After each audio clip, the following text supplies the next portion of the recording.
Hi, everybody. Welcome back to the Smorgasboard podcast review of Wandavision, episode 7, Breaking the Fourth Wall. As always, I'm Parker, that's Josh, that's Julia, and that's Chris. And we're going to just get into it. So, episode 7. First off, I would like to make an apology. Last week's episode, we said that it was speculated that the next 3 episodes are going to be an hour each. They were not. At least this one definitely wasn't. It was about 28 minutes, and I think we're all super disappointed in that. So, to whoever reported that, shame on you for getting our hopes up. So, the episode starts off with Wanda kind of chucking her responsibilities as a mother and kind of going through a bit of a depressive state with the boys trying to get her out of bed and asking her all kinds of questions, and her just kind of being like, you know what? After what happened last night, I just don't have time. I love you, but I don't have enough love for you today.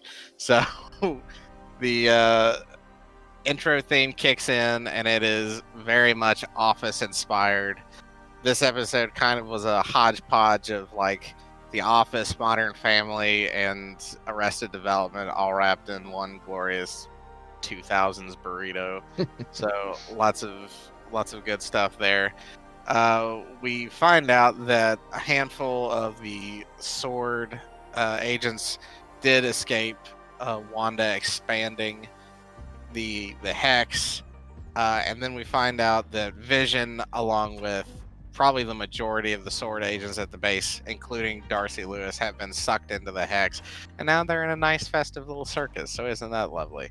So we hop back to Wanda continuing to have issues with the kids, just kind of wanting to ignore them and just kind of do her own thing. Uh, Definitely seeing her slip back into kind of her depressive manic state that has slowly been like creeping out throughout the show. And who shows up other than our favorite nosy neighbor, Agnes, who I think jims the camera about 80 times this episode. Every time something awkward happens, she just gives the camera a look and a head tilt. Very Office-esque. So for you Office fans out there, very lovely.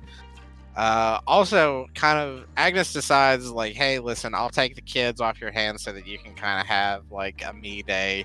And while Wanda's just kind of enjoying her time to herself, the world around her is kind of, like, phasing in and out of the various eras that she has kind of been manipulating the world with. So her TV, her couch, everything around the house start kind of like flickering from like different eras, 90s style to 80s style.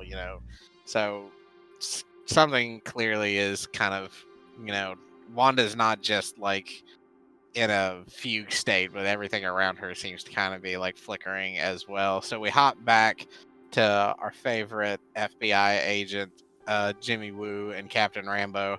And as they mentioned prior, they're going to see somebody that Captain Rambo has been in contact with to try and get them inside of the hex without being having their DNA rewritten.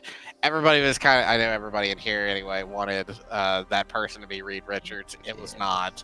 It was just kind of some, as far as I know, it was just kind of some random sword agent that she knew. I don't know if the character exists in the comics or not. Probably. Who knows with Marvel these days.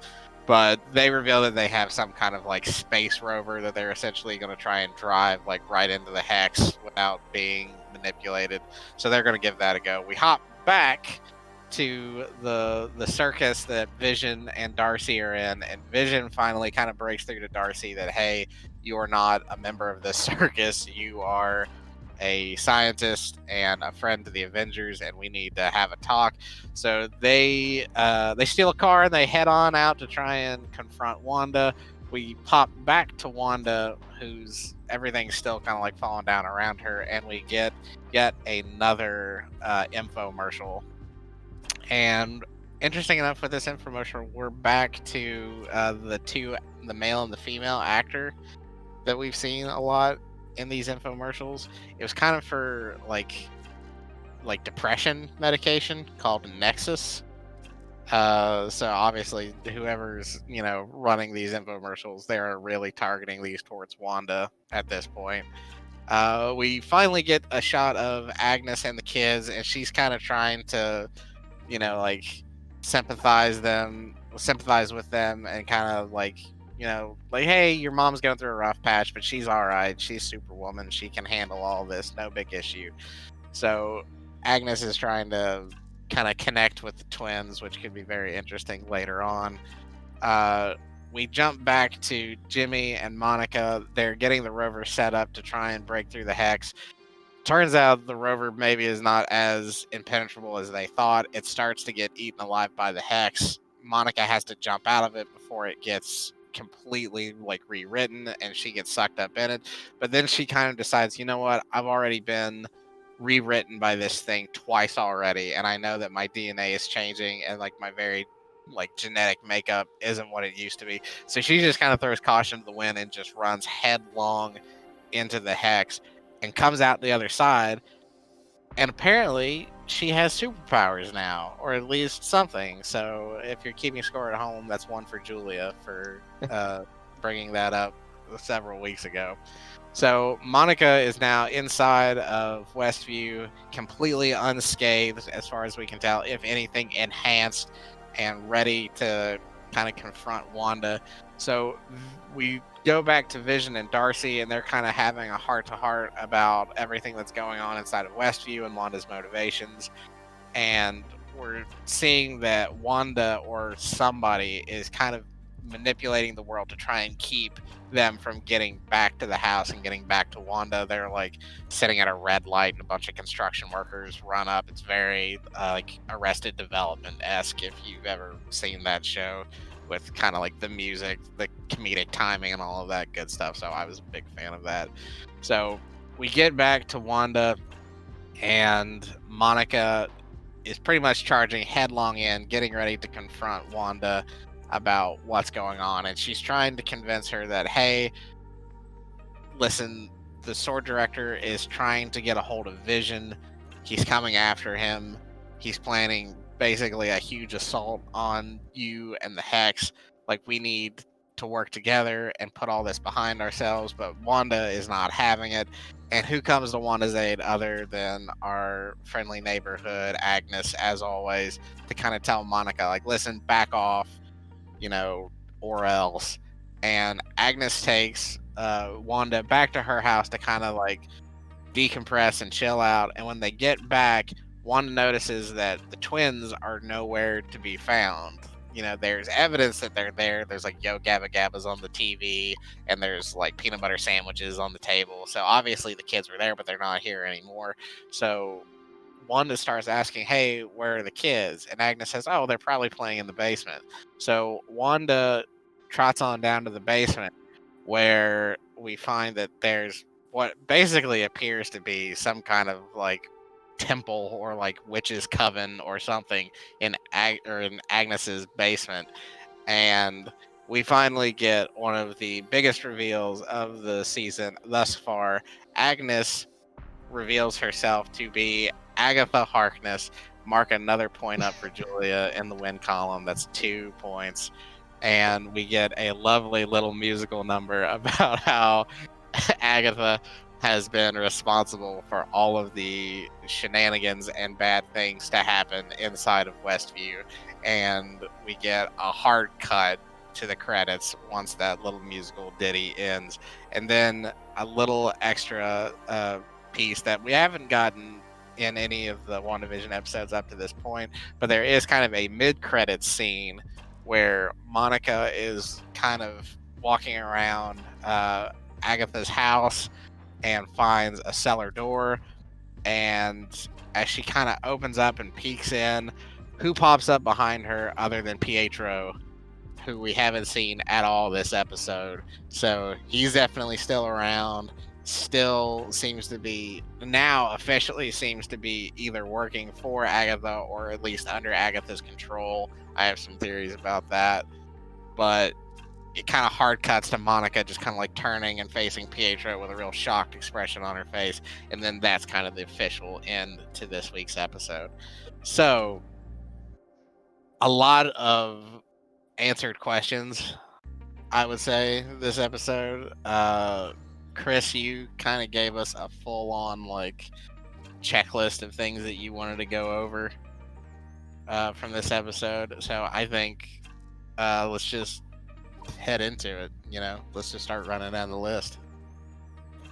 Yeah, so skimming back through the episode, starting at the beginning, we get really much doesn't happen to speculate on at the beginning, with Wanda and the kids. But when we jump over to Jimmy Woo and Monica, Jimmy Woo is going through his phone and he talks about how Darcy made it through the firewall of Director Hayward's stuff, and he brings up Operation Cataract, which was basically Hayward's mission to bring Vision back online, is what he was wanting to do.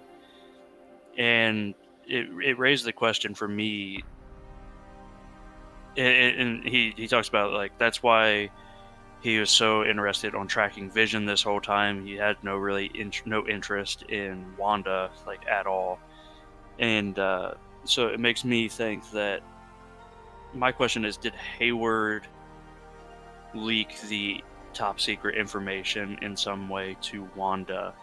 Because Jimmy Woo says that they tried everything, but the only thing that worked was Wanda. So my question is, did Hayward, slyly leak this information to Wanda to try to get her to bring him back online, so she is the one who destroyed him in the first place, but then Thanos rewound and destroyed him again. But yeah, so that's my new theory to bring up, is that Hayward is kind of the one behind bringing Vision to this. And I think we'll get into it later, but I think Agatha just kind of like jumped in on the situation. But yeah, it's definitely interesting to see how like these two kind of seem to be, like, at the moment, they're kind of the two primary antagonists of the show. And are their goals aligned, or are they like kind of running in parallel? It's kind of hard to tell, because one person seems super interested in Vision while the other person seems super interested in Wanda. So it's going to be interesting to see kind of how those two things collide. One thing I would like to mention, the fact that it's called like Operation Cataract. Yes. And his name is Vision. It's like, okay, that's it's cute. And Yeah. And also, it kind of, I kind of mentioned last week about the like Ultron fan theories that people are kind of having about, like, oh, what if Hayward, or is it Hayward or Haywood? I'm gonna mess his name up. That's why I've just called him Hayward. That's why I've just called him the Sword Director this whole time, because I can't remember his name. But he, like, the theory is that maybe he's actually like Ultron in disguise or whatever, and maybe that's why he's tracking Vision. And the fact that this episode kind of said, like, hey, his goal is to like bring Vision back to life, people were maybe thinking like, oh, he wants a fully functional like body again, so that he can hop in and take it. This is one of the more like out there, far-fetched theories, but it is kind of fun to see that there is still some like potential for the Ultron thing to like flush out a little bit more, because I would love to see more Ultron in the future. Having him confined to just like a single movie, I think, is a waste of both James Spader's talents and also like the character himself. So if Hayward Hayseed decides to be Ultron, I would be okay with that. I would too, especially because, like you said, like, James Spader's such a great, actor, and I loved him as Ultron, and it just seemed like a wasted villain in a way, because we've seen Loki so much. Thanos was played out very well. It's like, yep. Ultron's whole shtick was he kept coming back. It's like, it's about time. Let's do it. And I think this would be a good way to bring him back in. But, yeah. And boy, wouldn't that be such a twist too? This whole time, it would be. And then all of a sudden, bam, he's back. Especially with his connection with Wanda and everything, and Vision. Yeah. Yeah, I think it would be a really cool way to bring it back. Yeah. Yeah, it'd definitely be a curveball because everybody's setting up for like the Mephisto reveal or something like that. Mainly because it plays into the new Doctor Strange movie in a way. But yeah, just for them to throw a curveball and just be like, nope, it was Ultron. I mean, I'd be okay with it. The second thing is a little ahead of that. It's when Agnes takes the kids and well, not takes them, but she takes them away from Wanda to like go back to her house, and they're sitting on the couch, and Tommy is Wiccan, or is it Billy? I can never Whichever keep them one. straight. The one with mind Billy. powers, not the speedster. Tommy's Yeah. speedster, I believe. Billy's got Wanda's powers. But he's on the couch, and Agnes is asking, like, how do you like it here? Like trying to calm him down, but then he like looks at her and he's like, I like it here. It's calm. You're calm, Agnes, on the inside. And so it's like more of Billy flexing his powers or showing his powers, and being able to tell that Agnes is different than anybody else in the hex, besides his mom and Vision. I was just gonna say. I don't know at that point if Agnes knows that they have their powers. Okay. I felt like that was a turning point when she was like, because she kind of looked at him and was like, oh, so you're at that point now. So Do you think the fact that she's calm to them, or to Billy, is because she's not under Wanda's control, or is it because she's a superhero or got powers like them? I feel like it's on the same realm. Like she has this kind of the same realm of powers as what Wanda does. So because she's not under her control, and Billy's probably going around and seeing all these adults and other kids and everybody else in the town underneath Wanda's magic, and he's probably felt their pain and stuff in some way if he can feel inside of people, like in their heads. So he's probably felt all that like chaos and turmoil this whole time, and then he gets to Agatha, and it's just like, you're not under her control. Like your head is calm. It's not like you're not in pain or anything like that. Yeah, because that was one of the big things that Billy. I think it's Billy that has her powers. Yes. Okay, we'll just say Billy from this point on. But that was one of the big things that Billy was kind of like pestering Wanda about early in the episode. He kept like saying like, everything's so loud in my head, and I can't like focus or think straight, and I think that does kind of play into that, because he was able to like sense Vision in trouble and kind of see things through Vision's perspective, and he was able to use that to like find Vision at the end of the last episode. He's kind of seeing that through everybody else's head around him, because like they're still so young, so to think that they have controls of their powers yet, is unimaginable. So here's this very powerful like potential magic user, or like telepath or telekinesis, whatever his powers like at their core actually are. He's just running wild right now, picking up every little signal that's around him and not being able to filter it out. So then he gets to Agnes, and I think it is because she isn't under like any kind of mind control, because as the song and dance showed, she's been pulling the strings. We've been searching for that person, that who's been pulling the strings, who's kind of been manipulating everything and pushing Wanda in like the direction that they want. And Agatha, whatever, has been like revealed to be that person, to be who's like manipulating the world around them. So obviously she hasn't been under Wanda's control, and I think ultimately that's why like Billy felt so comfortable with her, because she's real, essentially.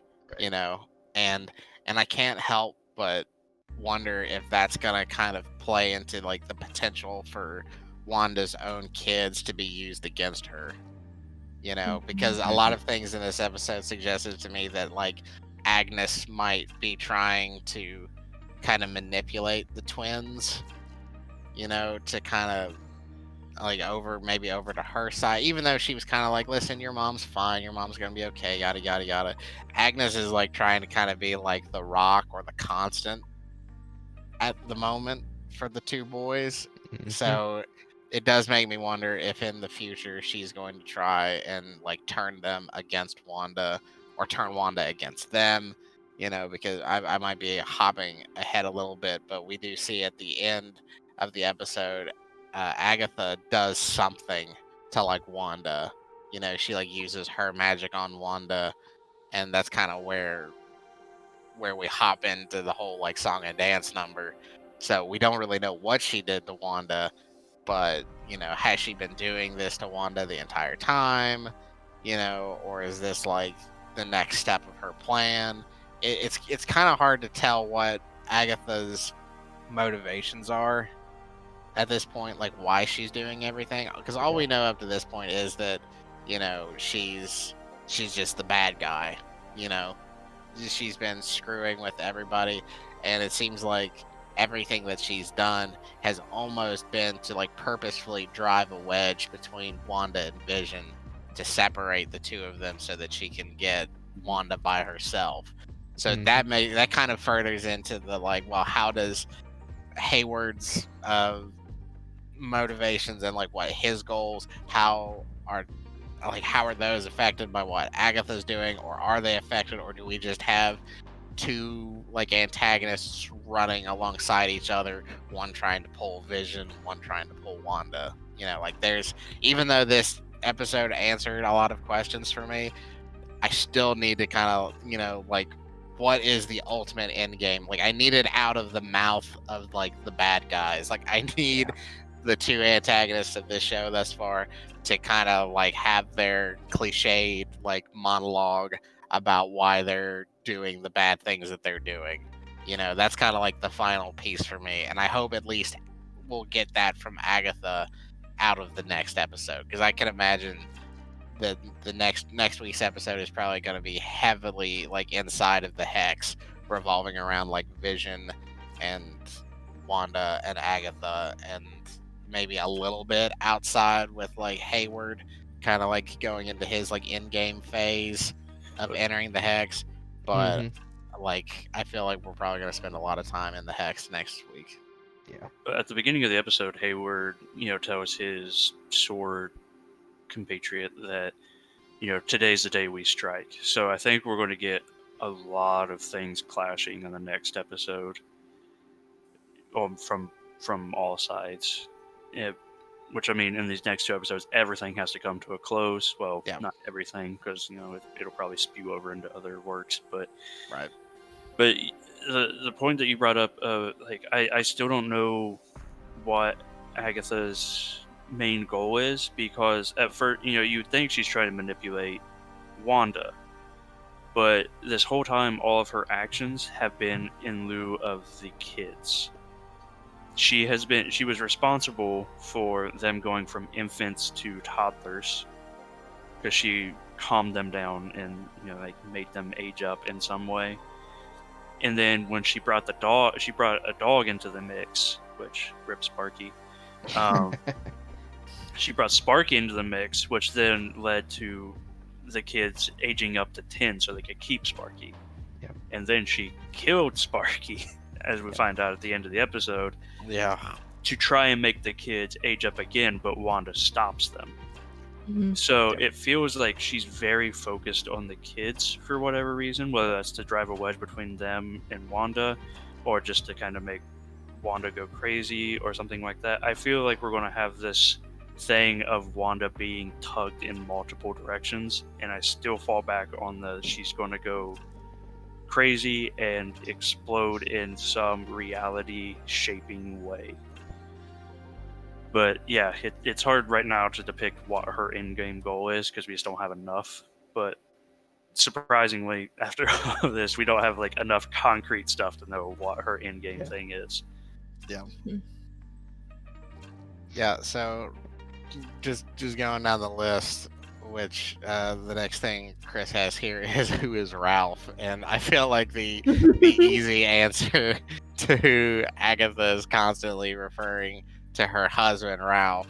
Now that we know she's obviously like not under a spell or anything, I think there's two ways. One, it's just her playing the part, and Ralph's not real, Mhm. like he just doesn't exist. Which is the Or- slightly less disappointing way, you know. I'd be I mean, disappointed if it's just like, oh yeah, I'm just playing the part. It's like, But in a way, I kind of want Ralph to be no one because on the other side, if Ralph is somebody, obviously it's gonna be like Mephisto or But I would rather, and this is gonna just kind of lead into a point a couple clicks down on the list, but I really just wanted to be the mailman. Yeah. Like Chris has built this like pedestal of like the mailman is the real like villain of WandaVision, and if it doesn't come true, then I'm gonna be very, very disappointed. Like you were calling this because back it in is like episode 3 or 4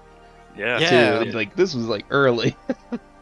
Chris, I'm just saying, if you get this right, you will win the entire non-existent competition of calling stuff. Like, if you could call it being the mailman. Yeah, right now it's 2-0 to 0 to 0. So if you get the mailman, that's like an instant 20 points, and Yeah. you'll win the competition. But there was like, when I was watching this episode, there were two very hard shots on the mailman, like within a minute of each other, and I was just like, man, Chris must have just loved this. And there was some funny things about the mailman too, like all of the packages he had said fragile on them, which to some speculation could be talking about like Wanda's state of mind is very fragile at this point. And someone who will remain nameless and not be properly credited said that the mailman had Presto written on his shirt, and very stupidly said that, oh, Mephisto rhymes with Presto. Yeah. This person will not be named. He will not be credited because he specifically asked to be. So watch the podcast to figure out if you were credited or not.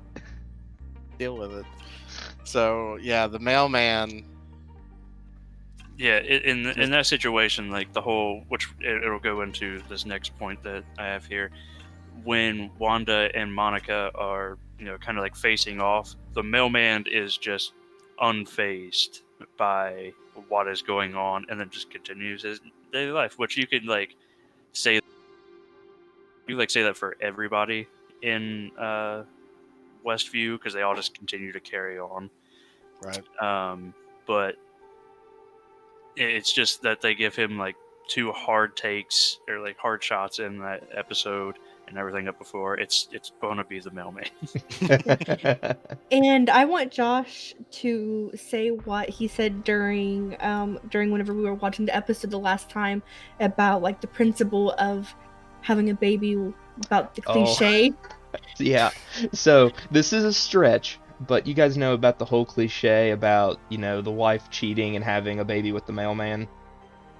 Well, if Mephisto in the comics helped make the kids, how funny would it be that they made him the mailman, going with that trope that he would be involved with making the kids? My gosh.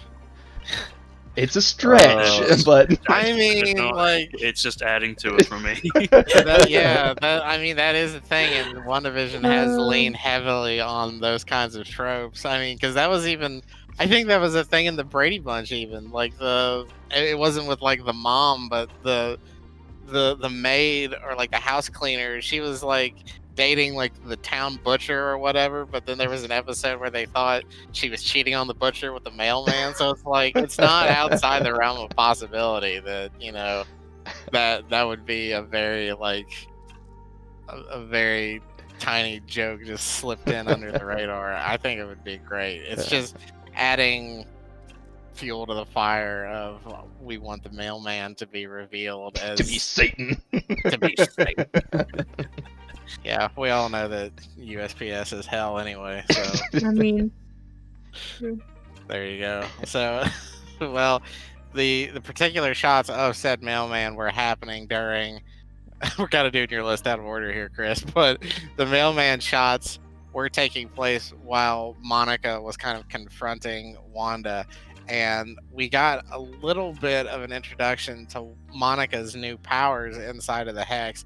I assume they will probably also carry over outside in the real world, but they were revealed kind of with her coming in for the third time, passing through Wanda's Hex for the third time. The first one being her kind of getting sucked in, the second time getting pushed out by Wanda, and then the third time now her kind of like voluntarily running like straight into the Hex.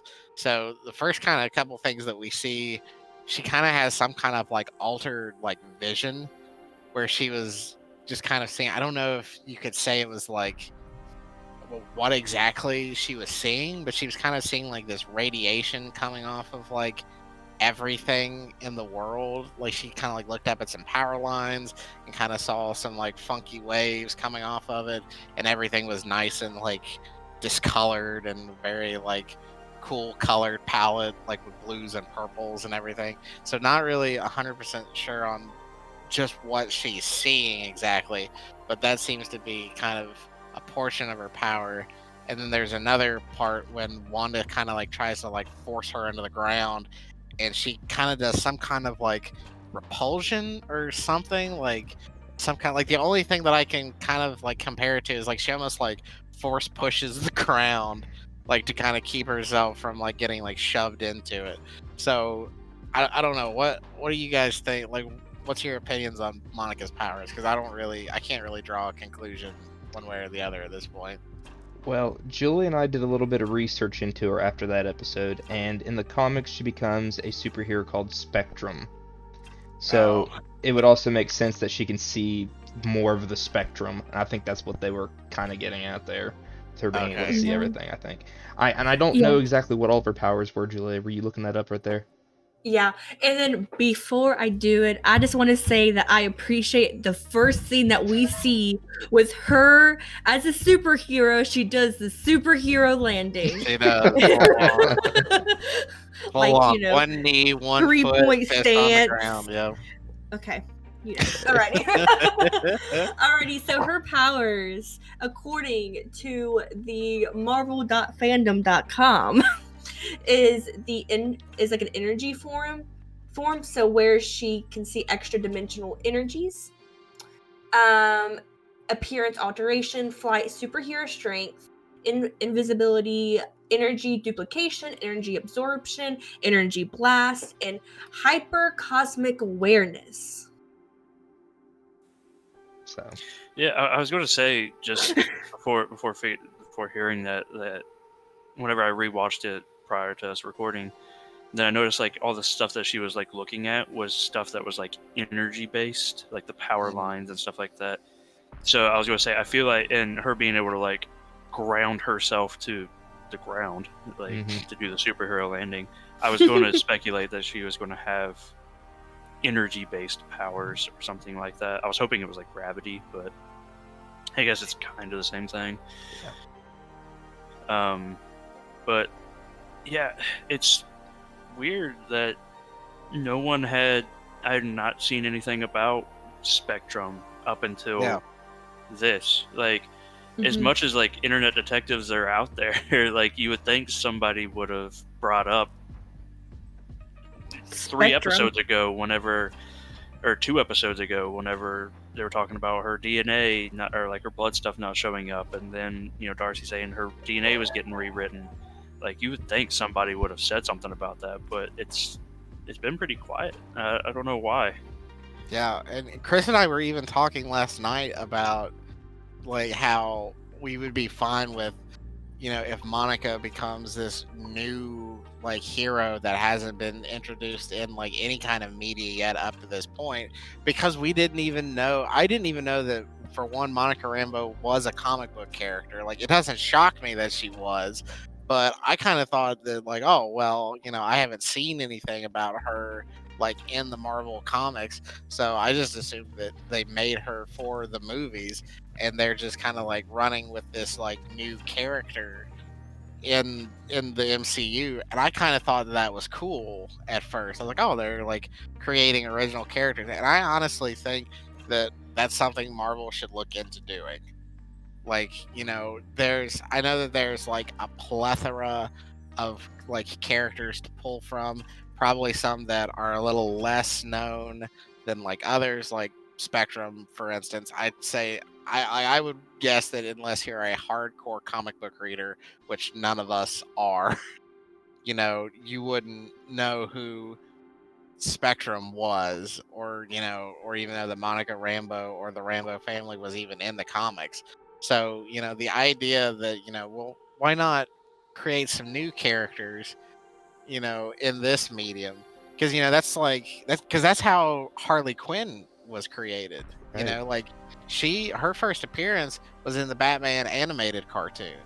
Like she didn't have a comic book appearance up to that point, and now she's like one of the most recognizable and most beloved like comic book characters of like the modern age. Like, so it would be neat to see kind of like a character kind of take shape like that, have a face to them, have somebody like live action play through, so that you can kind of like reach that character out to, I would say, probably a wider audience, because I think there's more people that probably watch the TV and the movies that Marvel are producing as opposed to the comics that they're like pumping out.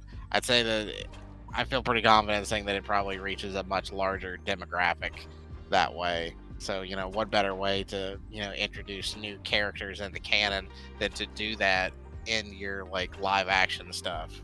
Because I think that would be really cool. And that was kind of, I was gonna make all those points about Monica today, but now it turns out she's just another comic book character. So, I mean, who's not a comic book character though? Jimmy Woo. And Please Darcy. tell me that Jimmy Woo's not in the comics. I want hang him on, to let me be. check. No. Oh gosh. I was gonna say Darcy, and I'd like to see Darcy have some, obtain some powers. See, me and Parker were talking about that last night, actually. We try to save as much for the podcast as we can, Josh, but Do it for the podcast. There's only so much. You can only do so much outside of the podcast. We were talking about it, and I, for one, am not for Darcy getting superpowers. I love Darcy as a character, and she's great, but I don't see her as fitting the hero role as what everybody else does. Like her vibes just don't give that. She doesn't give that kind of vibe off. If she got something like, say, like Charles Xavier powers of where she was like super, or not even like mind reading, but like super intelligence or something like that, something that would play into her like still being behind the scenes and not on the front lines of a hero type thing. Mm-hmm. Yeah. Then that'd be awesome for Darcy. But yeah, as for being like next gen hero and like being in the front lines and like fighting and stuff like that, I just don't see that in her character. But yeah, I know. But yeah, I'm all for like what Parker was talking about. Like, now is the time for like Marvel to start bringing in new and fresh heroes that we haven't seen before. Because like, I mean, this is the height of it right now.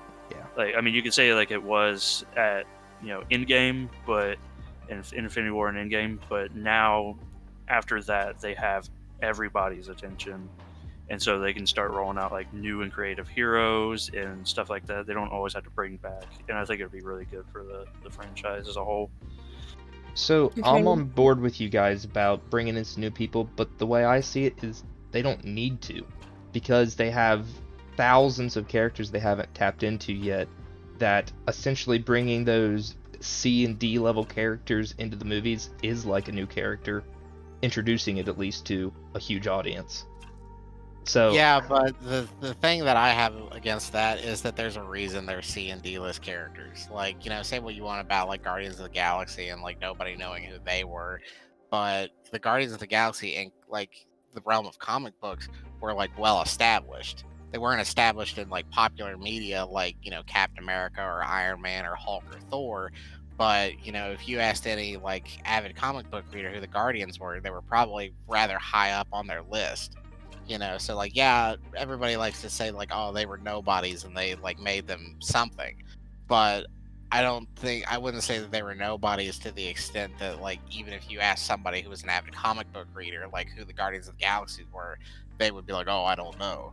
You know, so the problem with having all of those characters is like, yeah, it's an endless pool that you can go to and you can pull from, but at the end of the day, there's a reason why even in the comics you've made hundreds of thousands of characters, because at some point you reach their inevitable end or usefulness and you just toss them away, and now you're making more characters. So it's like, yeah, you could pull from that, but at the end of the day, are they really like to the caliber that you need to pull them into like your live action stuff? Or would it just be easier to create like to, you know, instead of trying to find like a puzzle piece in like a huge bucket of miscellaneous puzzle pieces, why not just make the perfect fit and put that one in there?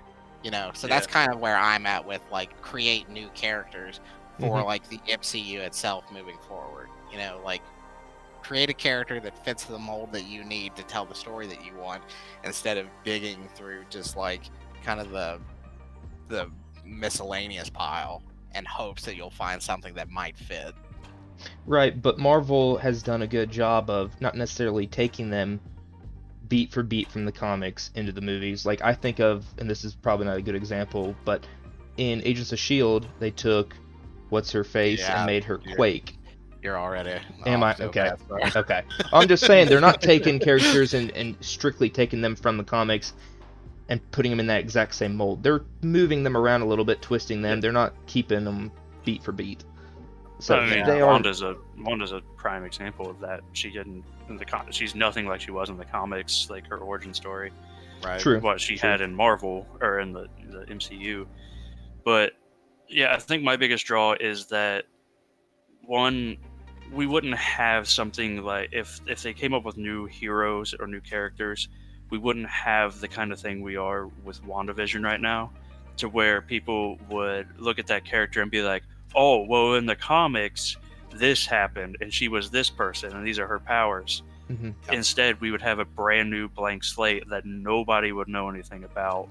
They would be able to grow, have new powers, and each step of their journey would be a surprise for everyone. And I think maybe some comic book fans would really enjoy that they don't get everything spoiled for them. I know, like, as a person who sometimes reads ahead in manga and then watches anime, stuff gets spoiled. So it makes like it not as enjoyable.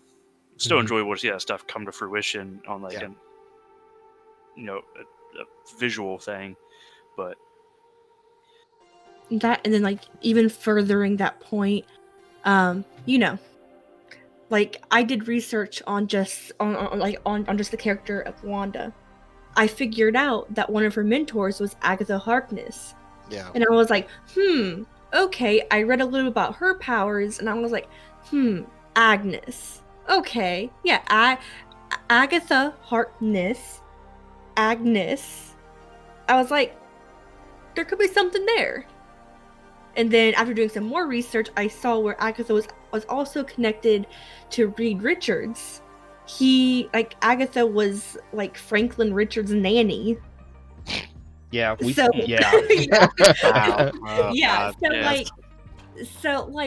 then even doing that, I'm not sold that Agatha's the villain right now, just because of how research I've done and of how she's actually Wanda's mentor and friend in the comics. I'm not sold that she's the villain.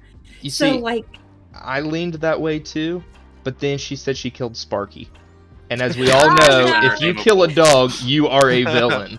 You can't get around that. You know? Which, kind of getting us back on the track with that, with the Agatha Harkness reveal, I don't feel that she's the main overall villain. I don't know nearly anything from the comics about Agatha Harkness. Yeah. But I don't feel like she would be a major villain that they would be using going forward. Like, we all speculate this is going into the Doctor Strange movie, like I said before. So I don't feel like she's going to be the villain moving forward after this. Which, I mean, she could just be the villain for this, and that's fine. That they've set her up that way. It could play out that way, and I would be happy about it. But I just don't see it going that direction. But going into the Agatha reveal, when we get Wanda going into her coven or her temple or whatever it is under her house, the one thing we see, like, roots growing up the walls, and we see a cabinet that has like a bunch of skulls in it and an orange glowing light. But then we also see this book, that this tome sitting on a pedestal, and looking at it, it's got like this orange glow coming off of it, like seeping out between like cracks and like the pages and everything like that, which gives me a strong like hell vibe to it. But so I don't know if, I kind of feel like at some point Agatha is going to like manipulate or become friends with Wanda to get her to like open this book, and that's what leads to the greater villain that not even like Agatha foresaw, or maybe she did, or something along those lines, which I think is going to lead to the mailman coming down the stairs and revealing himself as Mephisto. Scooby-Doo style, though. Scooby-Doo style, like he's going to like rip off the mask. I've got a package for you, and it's death. Oh God. That's not Scooby-Doo style, Josh. Yeah, nobody dies in Scooby-Doo, Josh. Get together. It's Old Man Jenkins. Mailman Carl, you were Satan this whole time? And I would have got away with it too if it wasn't for you and your meddling Sparky. You and your meddling twins. But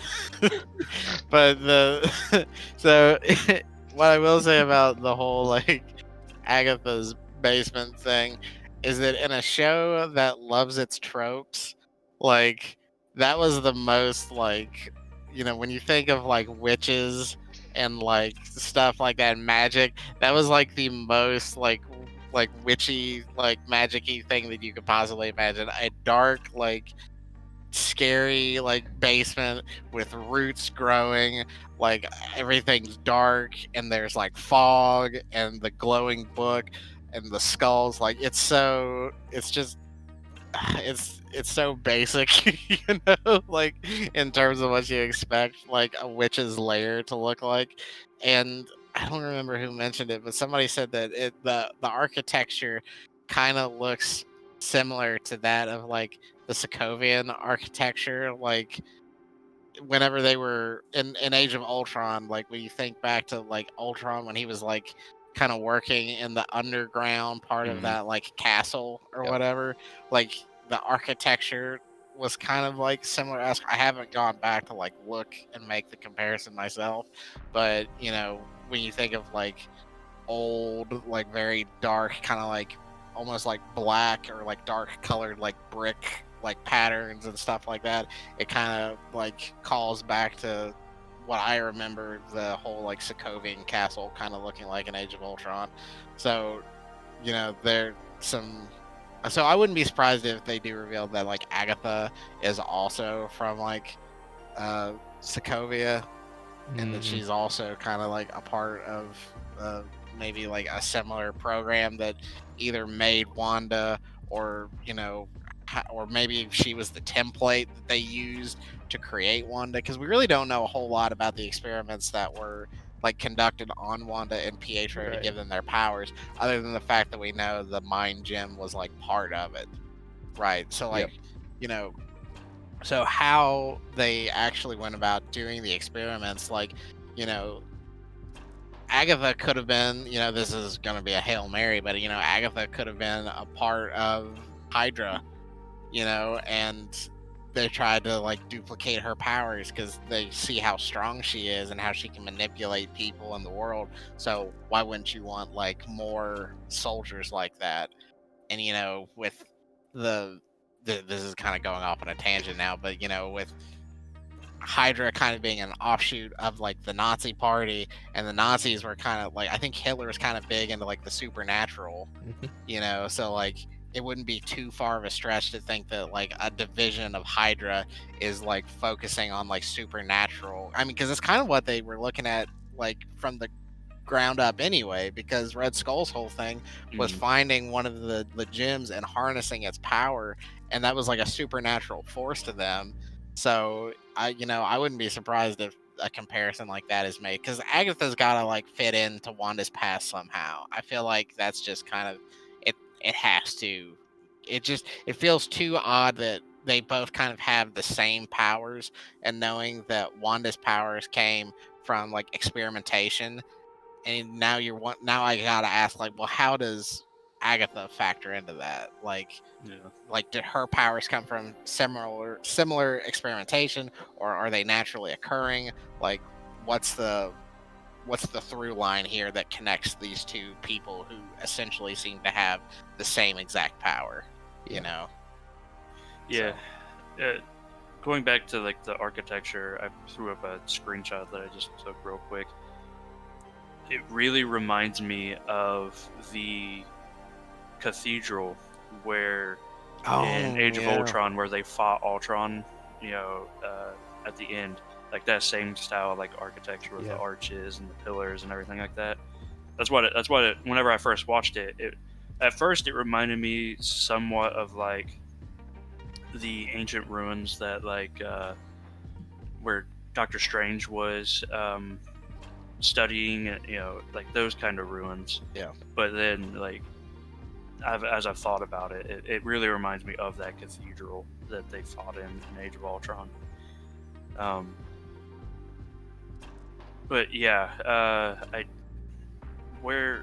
don't know if it's just like Agatha's going to become more of a mentor, and then like maybe Wanda gets her nickname starting soon of being the Scarlet Witch, because Agatha's a witch who's like predated, Wanda for X number of years or what's going on. But it'll be interesting to see, because like I said, Wanda isn't exactly like from the comic books. She was made in a lab this time around instead of being a mutant. Right. And so yeah, it could go. I would like to see them bring Hydra back into it, because they, like Ultron, they kind of just reoccur and pop up and keep coming back. They're like that thing you can't get rid of, right? No matter how hard you try, because they're so like ingrained into everything. But it's still too early to tell this far into WandaVision. Two episodes left, and it's still too early to tell about a lot of things.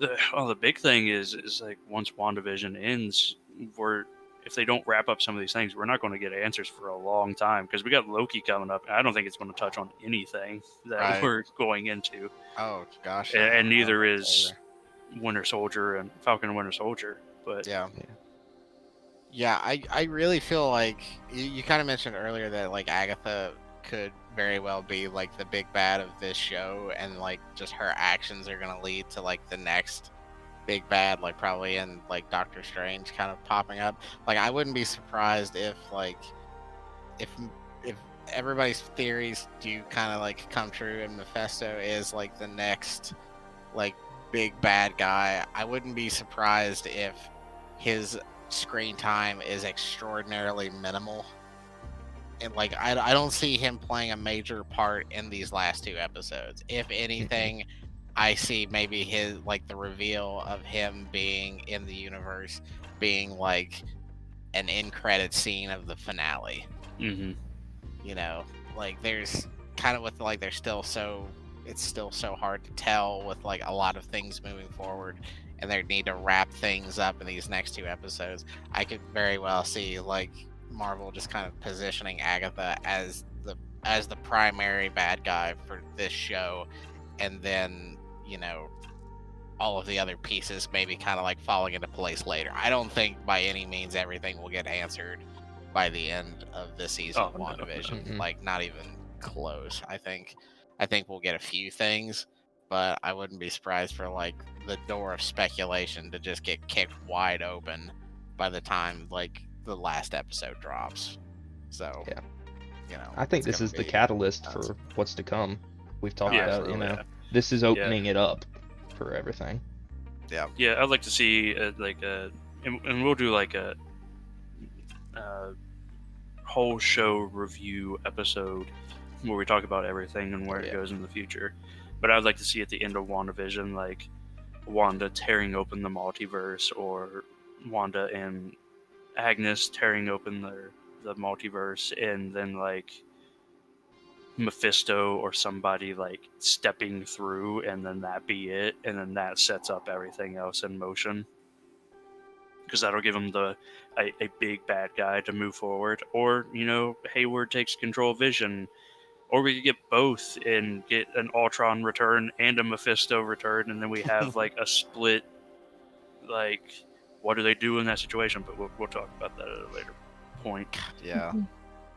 I do want to go back to Monica, and I saw, like, winding down, I saw before that she, as an actress, didn't expect her role to go. She said that she didn't expect her role to go this far, or like her character to develop this far, and like to hit this big of a stage, kind of thing. And just reading into her like wiki real quick, whenever I brought her up, she was like the first Captain Marvel. Like, she led the Avengers at one point, it was saying in her wiki. And I'm wondering that, after Chadwick Boseman's death, we all kind of figured, like, once Iron Man stepped down, Black Panther might take up that mantle of being kind of the leader of, like, the Avengers, or being that, like, driving force. I wonder if they have that plan for Monica to kind of, like, step up, since Captain Marvel she's not going to do it. She has a whole universe to police, and that's her vested interest. Yeah. Right. And we see this spite with Monica, between Monica and Captain Marvel, like this spite she has for her. So I wonder if she's going to take up the lead of like the main Avenger to kind of like be spiteful to Captain Marvel, one, and then to just be like that driving force for the Marvel going forward. I don't know. I mean, yeah, it's gonna be some big shoes to fill, for sure, right? Because Black Panther, I think, was pretty much like the character. Say what you want about the movie, but I think the character was pretty much universally like beloved by everybody. Chadwick Boseman was a great pick to play Black Panther. He did an excellent job in each like movie that he appeared in, and I, for one, was definitely in the camp that he needs to be the leader of the Avengers moving forward. Because I think Marvel kind of pushed that, like, to me, it felt like they were kind of pushing, especially like in Endgame, that Captain Marvel could potentially be like the next big hero to kind of step forward. And I kind of think that's a bit of a misstep, just because, say what you want about the character or whatever, or her presence in the MCU, but I just felt like Black Panther had a stronger presence. He's there on the earth, for one. That's kind of a big one for me. He's actually around. And in like all of the big battle scenes that you've seen in both like Infinity War and Endgame, who's helping lead the charge next to your established like leader, like next to Captain America, who's standing right next to him both times? And it's Black Panther. Like when they're making the charge in Wakanda, who's standing next, like side by side with Captain America? It's Black Panther. Who comes out of the portal first when Cap is facing down the entire like Thanos army, and who comes out first? It's Black Panther. Like, everything to me screamed like he needs to be the guy that like carries the franchise moving forward. And unfortunately, we won't get that now. So it's like it's a massive role to fill, and I don't know if anybody can really fill it. At least to the extent, I don't think it was like, I don't know. I'm almost upset thinking about it, because it's such a tragedy that he died so young, and he had so much of his life left, and it's hard to think about. But it's like, for me, if you're going to pick anybody moving forward, I feel like Doctor Strange has got to be the guy, because it seems like we're starting to dive into like the whole multiverse stuff. So if it's not going to be Black Panther, it's got to be Doctor Strange. And Yeah. I think Monica should play a big role in the Avengers moving forward. I think she's probably, I think I kind of talked about this maybe in a few episodes like past, but how we kind of need to reestablish like a new like main core of Avengers. Whereas before we had like Cap, Iron Man, Hulk, and Thor were kind of like the mainstays. And I guess you could throw like Hawkeye and Black Widow into that too, since they were all in the first Avengers movie together. But now you kind of need to like refill that roster. Like you need to refill your main characters. And I feel like Doctor Strange definitely needs to be one of them. And I think Monica could possibly like also fit into that like main cast of Avengers moving forward. Yeah. So I think that's the role that, for me, I think that's, if she's gonna be a persistent character throughout the next phase, I think that's where she should be. Yeah, but I think Doctor Strange should be, and probably will be, like the main driving force moving forward.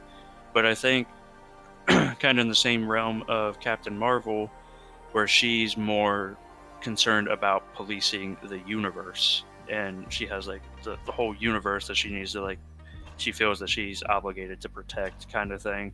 I think Doctor Strange is more concerned with patrolling and protecting the multiverse and that kind of realm.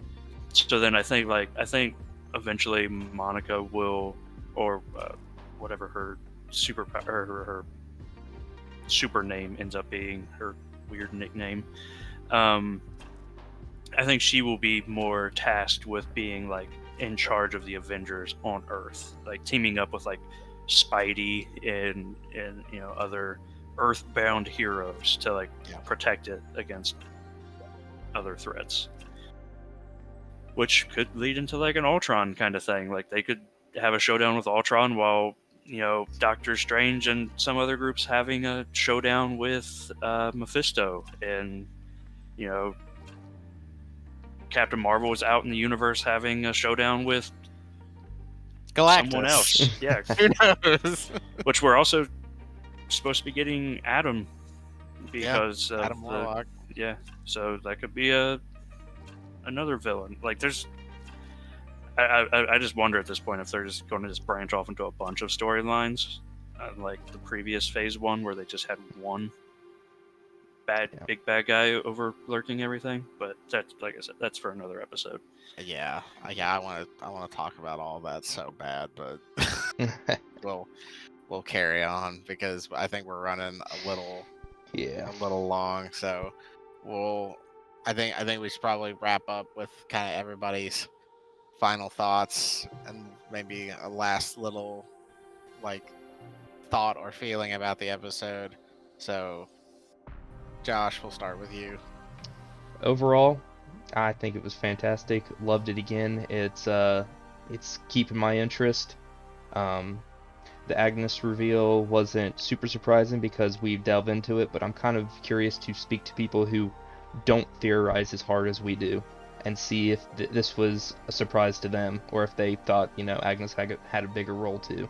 But overall, fantastic episode. I'm ready to see the next two. I'm hoping and praying that the next two episodes are at least an hour each. I need more than half an hour. But at this point, I'm not holding my breath for it. All right, Julia. Very good. I want to say that Agatha's not the bad guy, even though that she killed Sparky. I know that that was kind of probably their way of being like, she's the villain, she's non-redeemable, she killed a dog, but I'm not quite sold yet. But I am pretty pumped to see what Monica has in store with her powers. I'm really excited that she did her superhero stance, and we know that she's going to be doing some very heroic things in the future. Other than that, I think I'm more curious on how everyone's DNA is going to be, since like everybody in the Hex is going to have to eventually exit the Hex. Right.